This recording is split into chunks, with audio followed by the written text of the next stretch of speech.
যারা সব সময় আস্তাগফিরুল্লাহ পড়ে তাদের রিজিকের কোনো টেনশন হয় না, রিজিক নিয়ে তাদের আর কোনো চিন্তা থাকে না।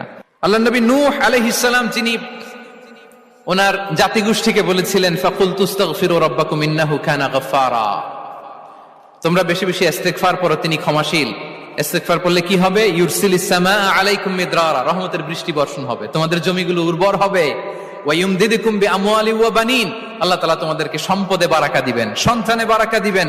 ওয়া ইয়াজআল লাকুম জান্নাতিন ওয়া ইয়াজআল লাকুম আনহারা, তোমাদের ফসল ক্ষেতগুলো সবুজ শ্যামল হয়ে ভরপুর হবে, তোমাদের রিজিকে বারাকা নেমে আসবে। তাহলে আমরা যেন বেশি বেশি ইস্তেগফার করি।